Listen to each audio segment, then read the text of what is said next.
이 자리에 나와 예배한 우리 모든 성도님 한 분 한 분이 예수 그리스도와 교제하시고 예수 그리스도의 기쁨을 마음껏 누리는 신자가 되시길 주님의 이름으로 축원합니다. 아멘. 저희 살고 있는 현대 시대가 아주 많이 발달했습니다. 과학의 발달, 기술의 발달, 문명의 발달, 이 발달로 인해서 이루 말할 수 없는 유익을 저희가 참 많이 누리고 있습니다. 손안의 미디어, 손안의 스마트폰 하나로 여러 가지 정보를 다 접속할 수 있고 확인할 수 있고 또 우리가 알게 되는데 이런 유익을 많이 얻어서 굳이 책을 찾지 않아도 그 책을 찾아야 될 시간을 저희가 벌었잖아요. 그죠?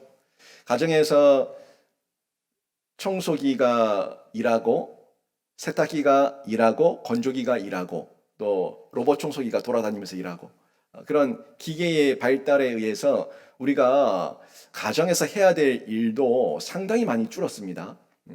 이런 부분은 우리에게 참 좋은 유익이에요. 저도 설교를 준비하지만 과거에 제가 처음 목회를 하며 설교를 준비할 때에 그 설교 준비하는 방식과 지금 설교를 준비하는 방식이 상당히 많이 바뀌었습니다. 제가 전에도 로고스라고 하는 저는 프로그램을 씁니다라고 말씀드렸는데 그 로고스 안에 수천 권의 책이 들어있습니다 얘기했는데 책을 굳이 이렇게 제가 한 권 한 권 찾아서 목차를 보고 뒤지지 않아도 제가 검색만 하면 그 내용들이 쫙쫙 정리가 되니까 아주 제가 큰 유익을 얻고 정보 확인에 편합니다라고 하는 부분을 제가 얘기했죠. 또 헬라어, 히브리어 이 원어들이 있는데 원어들을 분해한 거, 이 파싱이라고 하는데 이 파싱 해놓은 이 자료들을 점검하는 것도 굉장히 저는 이 프로그램을 통해서 큰 유익을 얻어요. 그래서 제가 작년부터는 종이 이 원고를 빼버리고 이 스마트 패드로 원고를 대신하게 되는데 이 패드 안에 제가 그동안 했던 모든 설교를 다 확인할 수 있거든요. 이 안에서 다 확인할 수가 있고 또 여기서 작업한 거, 노트북에서 작업한 거, 데스크탑 PC에서 작업한 거, 이 작업한 것들이 다 동기화가 되니까 어느 자리에 있든지 그 작업의 연결선상에서 작업을 이어갈 수 있다는 거예요. 여러분 이거 이루 말할 수 없는 엄청난 과학 기술의 발달입니다. 그래서 제가 시간의 유익을 많이 얻고 여유를 가지게 됐어요. 그래서 제가 저희 교회에서 이 설교의 분량들을 다 해내고 또 감당해낼 수가 있게 된 건데 이렇게 많이 편리해지고 좋다 보니까 과거에 비해서 한 사람이 과거에 비해서 처리할 수 있는 일의 분량이 굉장히 많아진 거죠. 근데 삶의 질이 향상되고 여유가 생겼음에도 불구하고 좀 여유로운 삶을 살아야 되는 우리의 일상을 보면은 여유롭지 않다는 거예요. 도리어 편해지긴 편해졌는데 편해진 만큼 더 일이 많아졌어. 더 일이 많아지고 더 많은 일을 처리하다 보니까 여전히 바쁘다 바빠 너무 바쁘다 이렇게 바쁘게 살아가는 우리 일상을 확인하게 된다는 거죠. 역설적이죠. 역설적으로 편해졌는데 과학은 발달됐는데 더 바빠진 시대를 저희가 살고 있는 것을 볼 수 있다는 거예요. 여기에는 뭐 여러 가지 이유가 있겠지만 기본적으로 인간의 본능 가운데서는 인간의 탐욕이 있어요. 인간이 가지고 있는 탐욕과 욕심이 내가 여유가 생겼는데 놀면 뭐하냐? 더 일하고 더 돈 벌고 더 바쁘게 살아서 더 많은 걸 얻어야지 라는 그런 사람의 탐욕과 욕심이 있다 보니까 이렇게 실제적으로 삶의 질이 높아졌음에도 불구하고 여유를 누리지 못하는 우리들의 팍팍한 인생을 확인할 수가 있다는 거죠. 그러다 보니까 정말 여유가 생겼으면 가족들과 더 대화를 하고 가족들과 좀 교제를 하고 해야 되는데 못하는 거예요. 못하고 대화가 없어요. 가족과 대화가 없어요. 여러분 자녀들과 하루에 몇 분 얘기하세요? 몇 분, 몇 분. 몇 시간이 아니라 몇 분 얘기하세요. 자녀들과 얘기할 시간이 없다는 거예요. 자녀들과 아침, 점심, 저녁 중에 몇 번 같이 밥 먹으세요. 그러니까 가족과의 대화가 없어지고 식탁의 교제가 없어지니까 자녀에게 내가 가르쳐야 되는 부모가 가르쳐야 되는 밥상머리 교육이 없어졌고요. 베갯머리 교육이 없어졌어요. 여러분 밥상머리와 베갯머리는 성경이 가르치고 있는 겁니다. 성경이 밥상머리를 얘기하고 있고요. 베갯머리를 얘기하고 있어요. 그 밥상머리와 베갯머리를 통해서 우리 자녀에게 신앙을 계대할 수가 있는데 이게 사라져 버렸다는 거예요. 왜? 역설적이죠. 너무 편해지고 너무 좋은 시대를 살고 있음에도 불구하고 내 아이를 만날 시간이 없고 도리어 이 아이들도 너무 바빠요. 뭐가 그래 바쁜지. 손에 핸드폰만 하나 쥐어주면 애들이 너무 바빠. 얘야 이리 와봐라. 바쁜데 왜 불러? 엄마랑 얘기할 시간 없어. 바빠. 핸드폰만 들고 있는 거예요. 너무 바쁘대. 역설적인 시대를 저희가 살아가고 있다는 거예요. 그리고 어때요? 교회 안에서는 교제가 있습니까? 교회 안에서도 이 밥상머리가 있어야 되거든요. 밥상머리에 교제가 있어야 되는데 교회 안에서도 이 교제가 점점 사라지고 있는 시대를 저희가 살고 있다는 겁니다.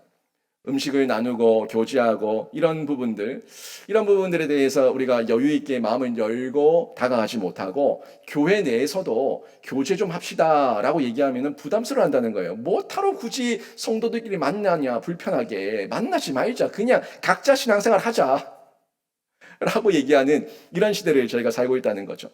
예전에는 이웃 사촌이다, 또 우리 교회 안에서 예수 그리스도 안에서 한 피바다 한 몸 이룬 형제다, 자매다라고 얘기했는데 이런 말 자체가 사라져버린 시대, 이런 말을 하는 게 부담스러운 시대를 저희가 살아가고 있다는 거죠. 그런데요, 성경은요, 그걸 받아들이지 않습니다. 성경은 복음 전파를 위해서 반드시 식탁의 교제가 있어야 됨을 전달해주고 있는데 가정에서도 마찬가지고요, 교회 안에서도 마찬가지예요.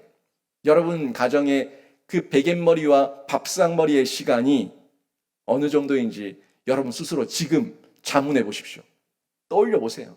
내 아이와 밥상머리, 베갯머리 내가 얼만큼 시간을 보내고 있는가? 그게 부모와 나와 자녀와의 유대감이거든요. 교제고 관계의 결과거든요. 한번 잘 확인해 보세요. 또 우리 교회 안에 내가 사랑방 가기 싫고 전도회 가기 싫고 내가 하기 싫다 라는 마음이 든다면 나는 우리 성도들과 밥상머리를 얼마나 마주하고 있는가 한번 점검해 보시라고요. 그 점검해 보면 나의 상황이 왜 이렇게 상대방이 싫은지, 나가기 싫은지 생각해 볼 수가 있는데 결국 관계가 없다는 거예요. 교제가 없다는 건데 그 교제가 없으니까 복음이 나한테 흘러오지 않는 거예요. 복음은 사람을 통해서 흘러오고요. 복음은 사람을 통해서도 경험되고요. 하나님께서 만나게 하시는 만남의 복을 통해서 나에게 흘러오는데 그 통로가 다 막혀버렸어요. 동맥경화. 여러분 동맥경화 싫잖아요. 동맥경화가 막히면 터져요. 죽어요. 피가 흐르지 않으면 생명이 살아날 수가 없습니다. 이게 흘러가야 되는데 흐름이 없으니까 막혀 있다는 겁니다.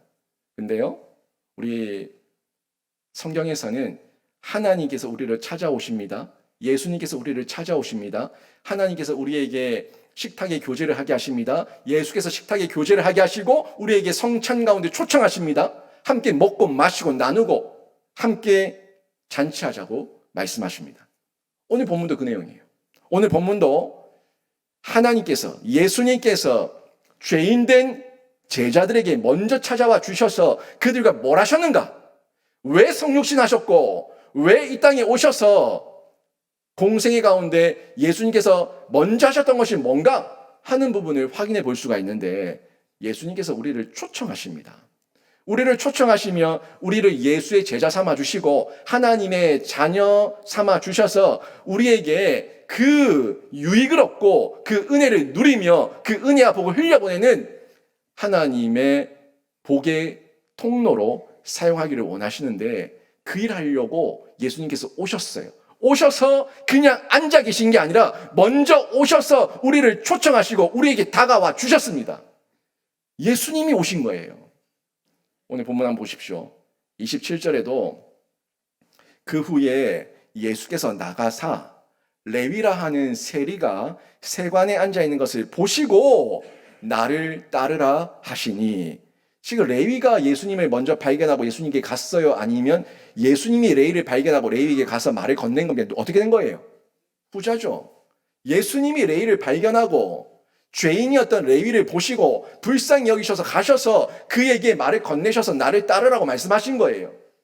예수님의 사랑입니다. 근데 이 레위가 직업이 뭡니까? 세리였다고 얘기해요.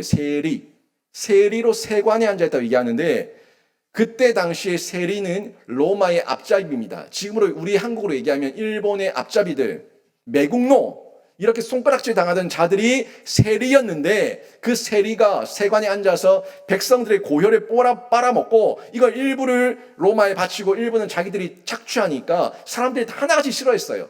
그래서 세리는 죄인이고 죽일 인간들이에요. 그런데 그 죽일 인간, 사람들이 싫어하는 죄인, 그 죄인에게 예수님이 찾아가셔서 예수님께서 나를 따르라고 말씀하고 있다는 거죠.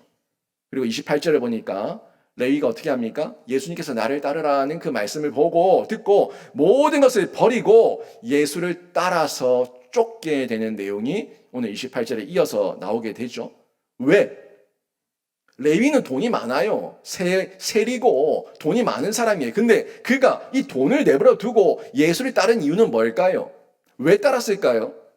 지금 레위의 영적 상태를 여러분이 간파를 하셔야 되는데 레위가 돈으로 만족을 얻지 못한 거예요. 돈으로 자신의 외로움과 고독함을 채우지 못한 거예요. 레위의 영적인 상태가 매우 갈급한 상태로 있으니까 그 예수를 만났을 때 예수가 나를 인정해주고 예수가 먼저 나에게 찾아와주고 예수가 나를 초청하는 그 초청의 음성을 들었을 때에 레위는 다르다. 다른 사람이다. 다른 자다라는 걸 깨달은 거예요. 그러니까 그 모든 것을 내버려 두고 예수를 쫓게 되는데 내 삶의 우선순위가 돈이 아니라 지금 누군가의 관계가 회복되는 것이 먼저다라는 걸 깨달으니까 모든 걸 내버려 두고 쫓아나간 겁니다.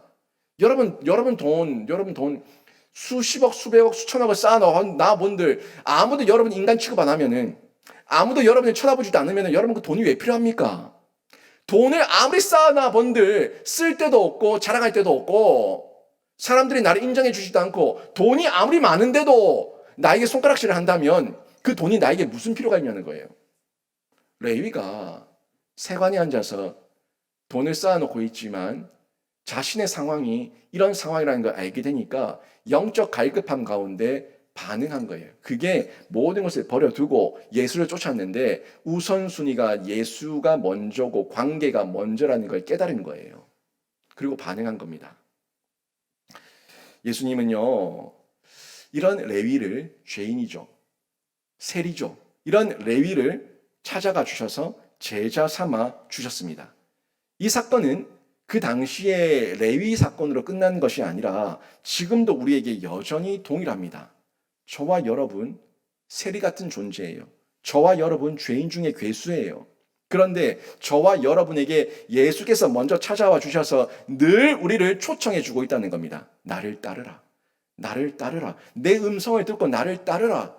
우리에게 초청하고 있는 예수를 저희가 만날 수가 있는데 근데 거기에 대해서 내가 왜 반응이 없냐? 예수님은 나를 초청하고 있고 레위처럼 초청하고 있는데 레위는 따랐는데 나는 왜 따르지 않고 나는 왜 반응하지 못하는가? 라고 묻는다면 그 영적 상태를 보면 돼요. 레위는 가난한 심령이었기 때문에 쫓아나간 것이고 나는 레위처럼 돈도 없으면서 나는 마음이 부유한 자고 가난한 심령이 되지 못하니까 예수께서 초청하심에도 불구하고 반응하지 않고 쫓아나가지 않고 뛰어나가지 않는 거예요. 세상 지푸라기 붙들고 있는 거예요. 레위는요, 그 초청 앞에 모든 것을 버리고 라고 표현하고 있는데 나는 나를 버리지 못하는 거예요. 내 자존심, 내 본능, 내가 가지고 있는 세상의 지푸라기 이걸 버리지 못하니까 레위처럼 쫓아나가지 못하는 나를 발견할 수가 있는데 결국 내 거다. 다 내 거다. 이건 내 거다. 라는 그 자만과 교만이 내 앞에 가로막고 있으니까 버리지를 못하고 예수를 따르지 못하는 겁니다. 여러분 그런데요. 여러분이 지금 그렇게 예수를 따르지 못하고 여러분의 자존심 버리지 못하고 여러분이 그 감정과 본능 버리지 못하고 지금도 신음하고 있을 때 그리고 또 세상에서 기웃거리고 있을 때 근데 예수님께서 그런 여러분을 버리지 않으셨어요. 지금도 예수님은 레위를 부르시듯이 여러분을 초청하고 있는 줄로 믿습니다. 예수께서 여러분을 먼저 찾아와 주셨고 예수께서 여러분이 먼저 초청하고 있는 거예요. 여러분이 듣고 반응하면 살게 되는 줄로 믿습니다. 요한복음 15장 16절 보십시오. 너희가 나를 택한 것이 아니요 내가 너희를 택하여 세웠나니 누가 택했다고 말씀하죠? 예수께서 나를 택하신 거예요. 예수께서 나를 사랑하신 거예요. 예수께서 나를 초청하신 겁니다. 이는 너희로 가서 열매를 맺게 하고 또 너희 열매가 항상 있게 하여 내 이름으로 아버지께 무엇을 구하든지 다 받게 하려 함이라. 내가 이것을 너희에게 명함은 너희로 서로 사랑하게 하려 함이라. 아멘. 열매를 맺기를 원하는데 그 열매가 뭐라고요? 서로 사랑하게 하기 위해서 내가 너희에게 왔다라고 성경은 말씀하고 있다는 겁니다. 지난주도 봤지만 로마서에서 제가 율법의 요구가 세 가지가 있는데 두 가지는 예수님께서 폐하셨습니다. 하지만 한 가지의 율법의 요구가 남아 있습니다 라고 말씀했죠. 폐한 두 가지는 뭐였어요? 정결의 요구 그리고 예식의 요구. 예수님께서 화목제물 영원한 정결의 의가 되어주셨고 화목제물이 되어주셨으니까 이 두 가지는 예수님께서 폐하셨다고, 없다고, 우리가 거기에 대한 요구와 의무가 없다고. 그런데 여전히 남아있는 요구가 있는데 그거는 계명의 요구다. 10계명의 요구를 뜯어봤을 때, 내부를 봤을 때 하나님 사랑, 이웃 사랑으로 전달되는 것처럼 결국 핵심은 사랑인데 나도 너희에게 그 율법을 폐하지 않고 완성을 시키기 위해서 새 계명을 너희에게 주노니 서로 사랑하라. 하나님을 정말 사랑하면 서로 사랑하라. 그 사랑이 결국 우리의 열매예요.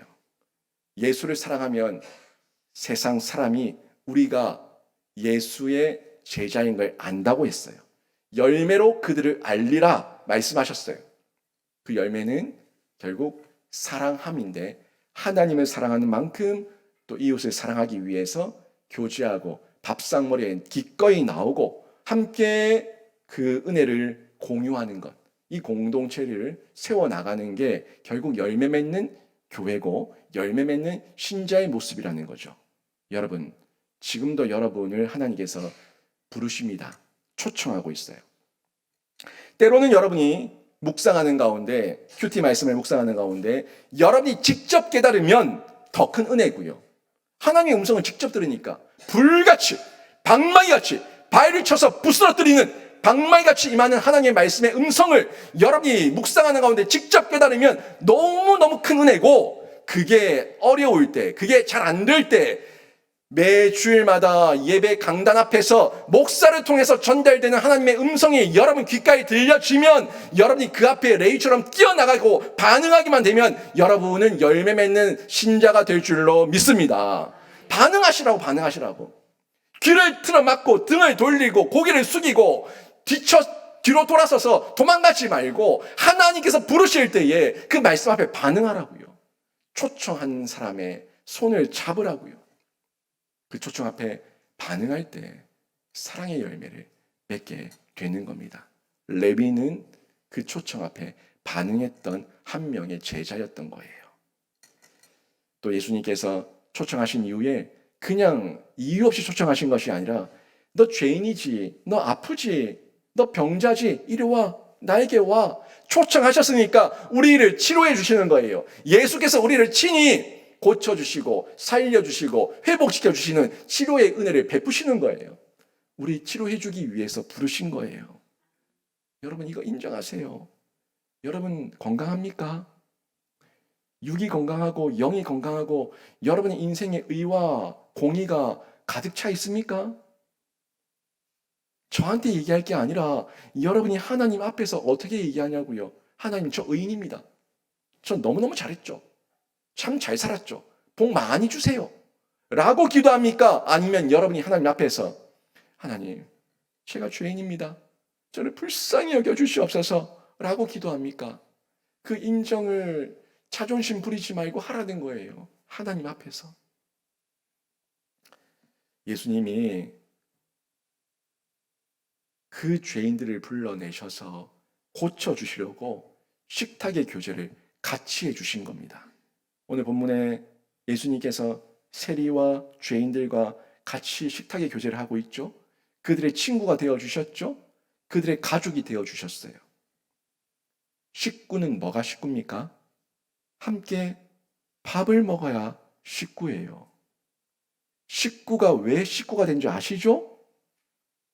식자가 먹을 식자고 구자가 입구자죠? 식구는 뭐예요? 밥을 같이 먹는 밥상머리를 같이 하니까 식구예요. 밥상머리를 같이 하니까 가족이에요. 밥상머리를 같이 할 때 우리는 형제 자매예요. 예수님께서 그 제자들, 그 죄인들을 불러내셔서 그들의 식구가 되어 주셨습니다.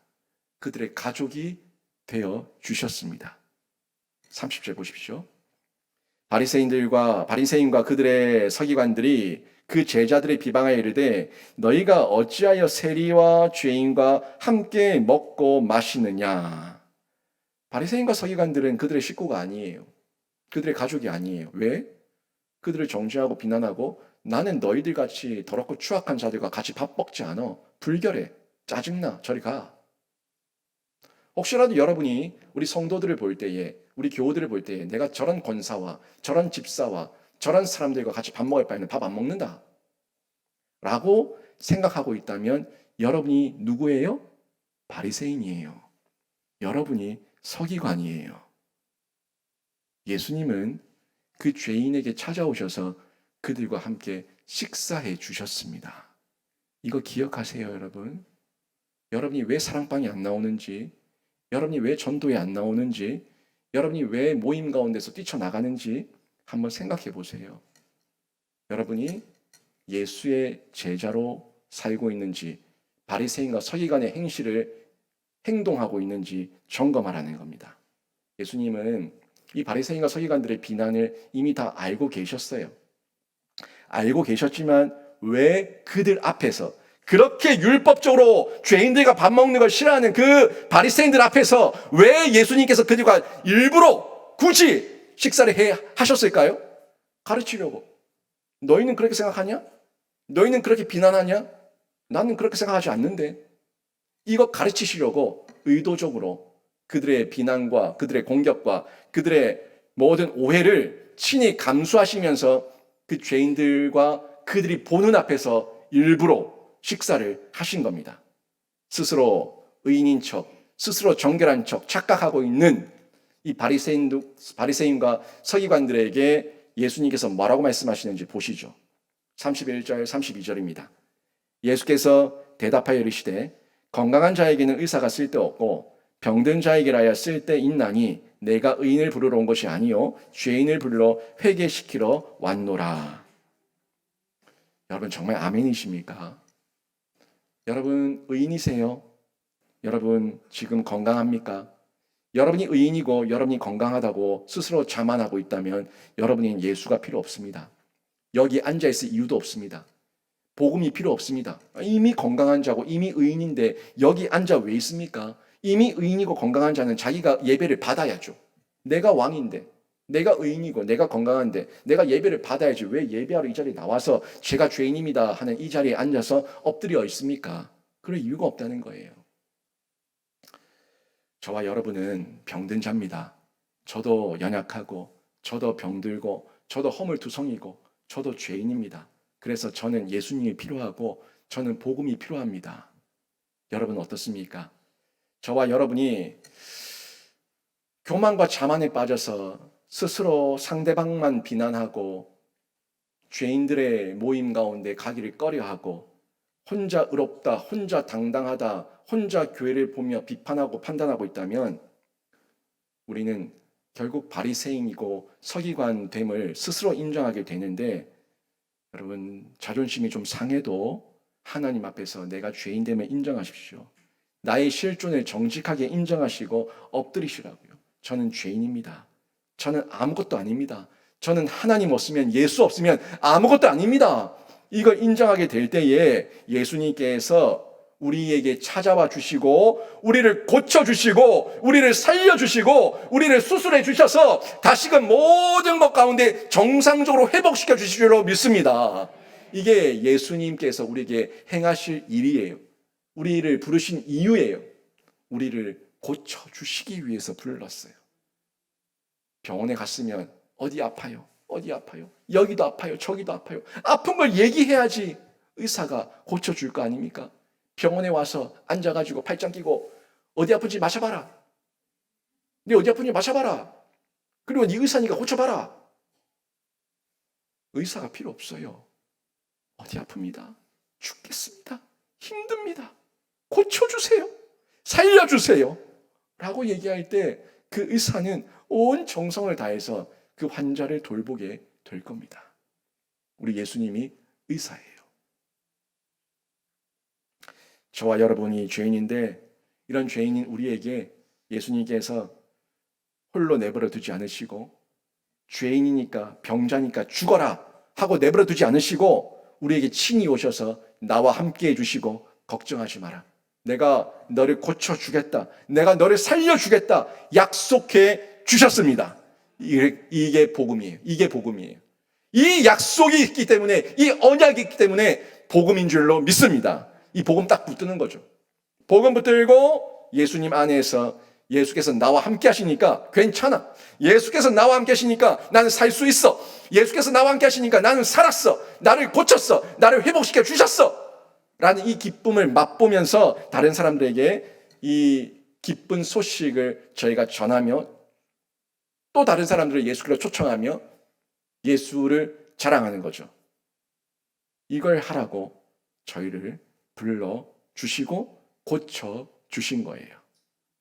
여러분 삶에 팍팍한 어려움과 고난과 공고함과 외로움이 있지만 여러분 혼자 개미 동굴 속으로 들어가면 그 동굴 속에서 여러분 살 길이 없습니다. 죽습니다.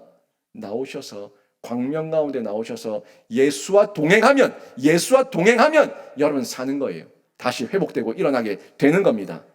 이 예수와의 동행을 하나님께서 말씀해 주셨고 우리가 그 동행을 누리며 살아가야 되는데 바리새인과 서기관들은 예수님의 이 대답 가운데 인정하지 않죠. 또 반박하며 예수님께 대듭니다. 그들은 왜요? 예수와 동행하지 못하니까. 지금 혼자 잘났으니까. 예수와 동행이 없으니까 계속해서 비교하며 정죄하며 공격하는 거예요. 33절에서도 예수님을 세례 요한의 제자들과 비교하면서 정죄합니다. 이유는 너희들 왜 금식하지 않냐? 너희들 왜 기도하지 않냐? 왜 너희들 먹고 마시며 죄인들과 어울려 다니는 거야? 라고 얘기하며 예수님을 비난합니다. 이에 대해서 예수님의 대답을 보시죠.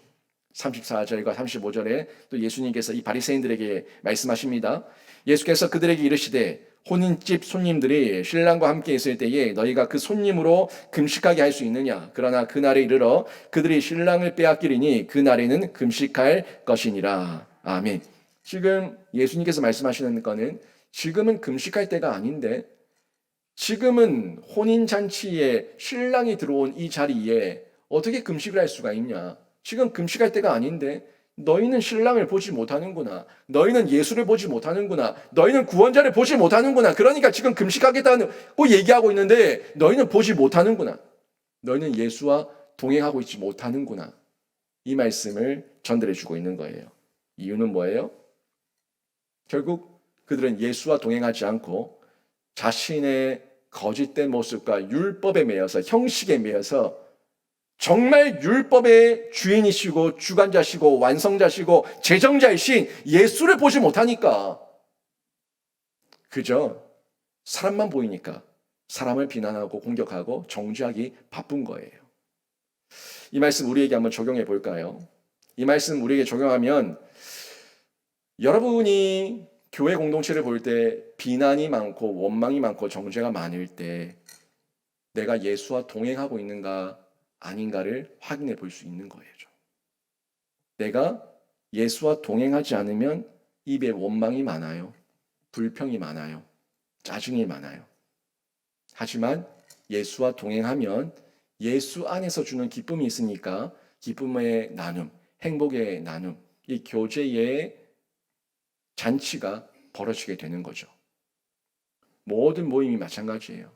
모든 모임 가운데 우리 교회 안에서 사랑방, 전도회, 모든 기관들, 모임 가운데서 예수와 함께하는 일상이 된다면 그 모임과 그 기관은 잔치집이 되지만 그 모임 가운데 내가 예수가 없다면 모임에 가기 싫고 그 모임에 가본들 싸움과 분쟁만 일으키고 아무런 유익을 주지 못한다는 거예요. 여러분은 어떤 모습으로 살고 있습니까? 저는 저희 교회의 사랑방이 저희 교회 전도회와 모든 기관들이 예수 그리스도의 사랑의 잔치, 교제의 잔치가 풍성한 축제의 시간이 되기를 주님의 이름으로 축원합니다. 제가 로마서 말씀을 쭉 전하다가 오늘 누가복음으로 온 이유가 이제 사랑방 개강하잖아요. 다음 주부터 개강을 하는데 제가 다음 주에 안식 주간이라서 여러분에게 이런 마음으로 사랑방에 임하시라고, 이런 마음으로 교회 모임 가운데 임하시라고 권면하고 전달해야겠다 싶어 이 말씀을 전달했는데, 여러분, 예배와 교제, 우리의 모든 모임과 만남이 축제의 시간이 된다는 건 그 사람 때문에 축제가 되는 게 아니에요. 예수가 있으면 축제가 되고 잔치가 되는 거예요. 제가 여러 번 여러분에게 얘기했지만 저 천국은 예수만 가득한 곳입니다. 예수만 가득한 곳이에요. 근데 이 땅에서 내가 예수와 동행하고 있다면 내가 현세지만 주변 가운데 어려움과 고난과 광야가 있지만 내가 예수와 동행하고 있으니까 천국을 사는 거예요. 천국 살다가 저 천국으로, 완전한 천국, 영원한 천국으로 이사 가는 거죠. 다만 여기서의 그 천국의 잔치는 맛보기예요. 맛보기. 코스트코, 롯데마트, 이마트, 홈플러스, 뭐 여러 큰 대형 마트에 가시면 시식 코너들이 운영되고 있지 않습니까? 시식 코너들 가서 여러분 마음껏 먹을 수 있죠. 좀 눈치가 보여도 또 먹고 또 먹고 또 먹을 수 있지 않습니까? 근데 거기서 배불리 앉아서 자리표가 먹을 수 있습니까? 못해요. 만약 그러면 보안 요원들 옵니다. 이러시면 안 됩니다. 하고 내보내겠죠. 거기는 뭐 하는 곳이에요? 맛보는 곳이에요. 하지만 그 맛이 어떤 맛인지 알아요. 그러니까 그 맛을 보고 물건도 사고 거기로 뛰어드는 거예요. 여러분, 교회를 통해서 천국을 맛보시기를 바랍니다. 하지만 완벽한 곳이 아니니까 저 내세의 천국을 더욱더 고대하시고 기대하시고 사모하시기를 주님의 이름으로 축원합니다. 그 사랑이 우리 교회 안에 있어야 되는데 그 사랑을 경험하기 위해서는 먼저 각 사람 한 사람 한 사람이 예수와 함께하는 동행, 연합과 접속을 누려야지만 그 은혜를 누릴 수가 있는 거예요. 간혹 한 사람이 예수를 경험하지 못하고 투정을 부리고 불평을 부리고 짜증을 부릴 때 함께 거기에 전염되지 마시고 품어줄 수 있는 은혜가 있기를 바랍니다. 그분이 지금 예수를 못 만났고 지금 예수와 잠시 이별하고 있으니 다시 예수의 은혜 아래에 들어올 수 있도록 여러분이 품어주시고 끌어주시는 공동체가 우리 사랑방이 돼야 되고 우리 전도회가 돼야 되고 우리 교회가 돼야 하는 거예요. 그 안에서 엄청난 사랑과 은혜가 임하게 되는데, 제가 빌립보서 말씀을 계속 쭉 전하는 중에 지난주는 1장, 2장을 끝내고 3장 부분으로 들어갔어요. 근데 3장 부분이 이제 3장, 4장이 후반 부분이니까 빌립보서 4장 가운데 1장, 2장에서 너무너무 강조했었던 바울의 얘기가 뭐예요? 기뻐하라, 기뻐하라. 기뻐하라, 기뻐하라. 그 기뻐하라를 그렇게 얘기했는데 3장, 4장 들어가니까 여기서도 또 여전히 기뻐하라, 기뻐하라. 주 안에서 기뻐하라. 항상 기뻐하라. 또 기뻐하라고 얘기합니다. 근데 바울이 모든 면에서 빌립보 전체에서 기뻐하라고 얘기하는 그 기쁨의 주체는 주 안에서 기뻐하라예요. 돈 가지고 기뻐하고, 인기 가지고 기뻐하고, 건강 가지고 기뻐하고, 세상에서 기뻐하고가 아니라 주 안에서 기뻐하라고 끊임없이 얘기하고 있는데, 바울은 그 기쁨을 완전히 맛보고 체험하고 경험하니까 이 기쁨이 진짜 기쁨인 걸 아니까 그 기쁨을 자랑하는 거예요. 그 기쁨을 소개하는 거예요. 그 기쁨이 빌립보 모든 교회들과 그 동력자를 덮어버린 거예요. 여기 웃음 치료사 자격증 갖고 있는 분 계시죠? 저도 한창 웃음 치료가 유행할 때 그냥 웃음 치료 뭐 자격증 준다고 하니까 저도 신청해서 자격증 한번 땄어요. 땄는데 가서 하는 거 아무것도 없더라고. 그냥 웃더라고요. 계속 웃더라고요. 웃는 연습 하다 왔어요. 제가 여기서 이 자리에 서가지고 갑자기 미친 듯이 그냥 막 웃으면은 여러분 다 웃을걸요. 그냥 혼자서 계속 웃으면 여러분 웃는 저를 보고 그냥 따라 웃을 겁니다. 이유가 있어요? 이유 없어요. 그냥 저 앞사람이 웃으니까 웃는 거예요. 이 웃음 바이러스죠. 예수 안에서 우리가 기뻐하고 즐거워하고 행복하고 그 잔치를 누리게 될 때에 여러분이 즐거워하는 기쁨은 다른 사람에게 파급 효과가 있습니다. 전달됩니다. 그리고 왜 웃냐, 왜 웃냐? 물으면 자랑하는 거예요. 고백하는 거예요. 준비하십시오. 혼인잔치에 참석을 초청받은 10명의 처녀 가운데 기름을 준비하지 못한 처녀들은 그 혼인잔치에 참여하지 못했는데, 여러분이 이곳에서 예수의 은혜를 날마다 누리는 가운데 그 천국 잔치에, 혼인잔치에 들어갈 기름을 준비하시라고요. 마음껏 준비하시고 주님의 음성 가운데 귀 기울이시고 그 신랑이 오는 소리를 들으십시오. 그리고 기름을 준비하지 못한 이들에게 나눠주시고 꺼주시고 거저주시고 전달하셔서 함께 그 혼인잔치에 들어갈 수 있도록 우리가 예비하는 자리 가운데 있는데 이 은혜를 누리는 거죠. 결국 주 안에서 기뻐하라, 예수 그리스도의 연합과 접속을 얘기하고 있는데, 사람이 줄 수 없는 기쁨을 바울은 체험했기 때문에 이걸 자랑하고 나누는 겁니다. 그래서 지금은요, 신랑이신 예수님을 신부인 우리가 기다리는 때인데, 신부인 우리를 그냥 기다리게 하시지 않고 예수님께서 우리를 부르신다고요. 부르고 있고 우리에게 기회를 주고 있어요. 그래서 이때를 어떻게 얘기합니까? 새 시대의 시간이라고 얘기하고, 또 은혜와 사주의 시대라고 얘기하고, 긍휼의 시대라고 얘기하는데, 우리를 홀로 내버려 두지 않고, 고아와 같이 내버려 두지 않고, 알아서 잔치 들어가라고 얘기하지 않고 우리를 부르고 있다고요. 초청하고 있다고요. 그러니까 새 시대고 은혜와 사주의 시대고 고쳐주시니까, 살려주시니까 긍휼의 시대인데, 이 시대 앞에 저희가 반응하는 겁니다. 이처럼 예수를 통해 주신 모든 새 계명과 속죄의 은혜가 놀라운 하나님의 사랑이고, 이 사랑의 내용물을 컨텐츠를 새 포도주라고 오늘 성경이 말씀하고 있는 거예요. 이 새 포도주를 컨테이너, 새 부대에 담을 것을 요청하고 있는데, 37절 말씀 보십시오. 새 포도주를 낡은 가죽 부대에 넣는 자가 없나니, 만일 그렇게 하면 새 포도주가 부대를 터뜨려 포도주가 쏟아지고 부대도 못 쓰게 되리라. 아멘. 여기 새 부대, 이 예수의 은혜와 사랑과 그 능력과 이 컨텐츠, 새 포도주, 이 새 포도주와 또 반대되는 개념이 새 부대인데, 이 새 부대를 전달하고 있는 의미가 여러 가지가 있을 겁니다. 여러 가지가 있을 건데, 가장 핵심적인 부분은 옛 생각에 매이지 말라는 거예요. 율법과 형식에 매이지 말라는 거예요.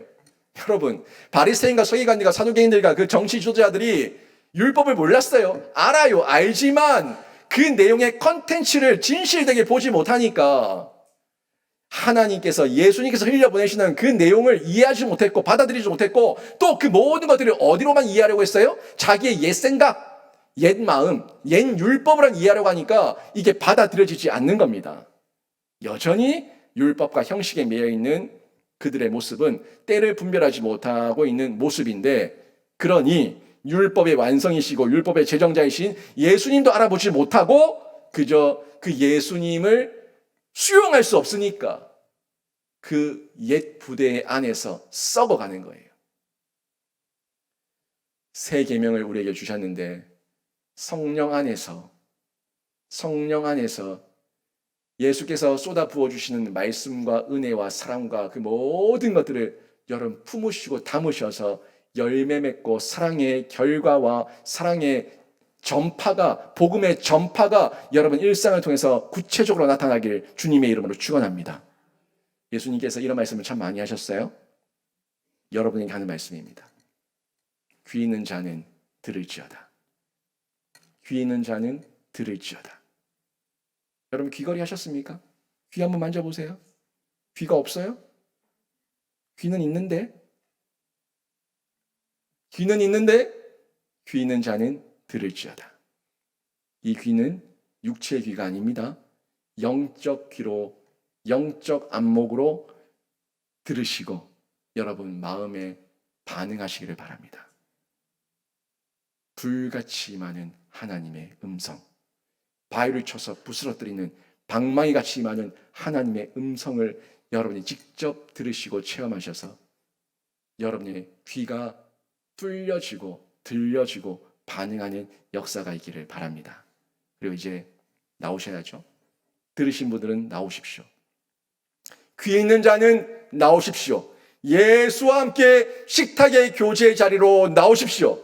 예수와 함께 먼저 식탁의 교제를 마음껏 누리시고 그 받은 은혜 이제 여러분 가정에서 나누시고 흘려보내시고 우리 교회 안에서 함께 식탁의 교제를 나누는 가운데 그 식탁의 교제는 죄인과 있는 자리가 아니라 예수와 함께 있는 자리고 예수 안에서 새로운 회복을 꿈꾸는 자들이 모인 자리고 예수 안에서 다시금 살아날 자들이 모인 자리라고 여러분 받아들이시고 예수와 함께 교제하시고 식구가 되시는 은혜를 누리시기를 바랍니다.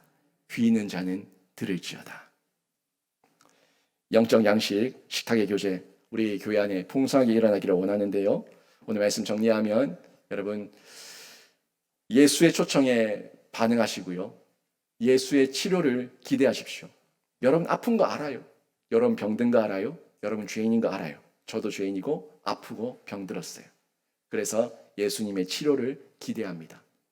그리고 예수님께서 우리를 고아와 같이 내버려 두지 않으시고 늘 동행하시고 함께 하신다는 이 기쁨을 여러분이 마음껏 누리시면서 이웃에게 전파하시는데 예수와의 교제, 하나님과의 사랑, 이웃 사랑의 열매로 풍성하게 나타나서 아름다운 가정과 교회 공동체를 세워가는 저와 여러분이 되기를 주님의 이름으로 축원합니다. 아멘.